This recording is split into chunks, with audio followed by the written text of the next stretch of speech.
So remember, for the side Isn't he is covered usually, by- so usually on the side, you're just gonna take the patient's arm, and that's like where their middle finger lands, that's usually about where your fourth and fifth are. They don't have like an arm right now. Right. So that's when you can just like, you're gonna have to actually feel like. So this is when you're doing it in the second and third, and then the other trick is when you're doing it in the fourth and the fifth. Okay. So then, for practical sake, it would be right here or right here-ish.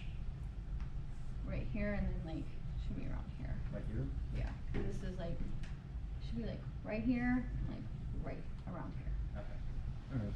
Well, scene safe, proper PPE has been applied. I am assessing the patient. Checking for hemorrhage. You know, there's hemorrhage right there. I'm checking airway. Airway looks fine. I'm checking for breathing. Breathing also looks fine. Checking for circulation. Circulation looks poor. Weak pulse. Improper cap refill time.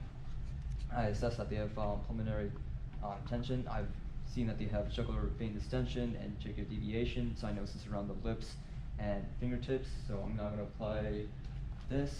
Actually, before I do that, make sure they don't have an exit wound, which they don't. And they have bleeding hemorrhage right here. So I'm going to apply this right here. And I'm going to grab this. And I'm going to land it right there and take this out. And then I should wait for that to hear like air whistling through and to make sure that it actually was implanted properly.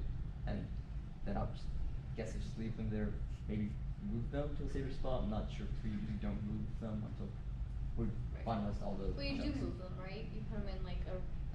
But that's like after we do everything else. Oh, okay, right. So I'm not sure how it's like different for like in the. No, you're gonna still like check and make sure like there's no other life-threatening injuries, and then you can put them in a safe position, and then continuously monitor and assess, and then you can treat the minor injuries at that point. So, you covered all of it. You covered everything. So, like I said, not an expert, but what I always do, because I see a hole, like I'm gonna cover it immediately. Usually you're not ever by yourself, so you can ask somebody else to help you with your equipment. Again, like repetitiveness is key. So back in the day when I used to do this all the time, I used to do train like using one hand to open up and get into my aid bag and do everything. So at this point, like you're still like, it might not seem like it, but it is helping your patient just by covering it and then slapping it on.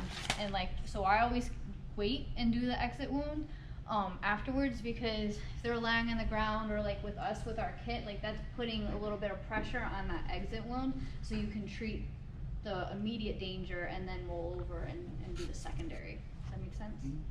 I know you guys probably learned something else in EMT.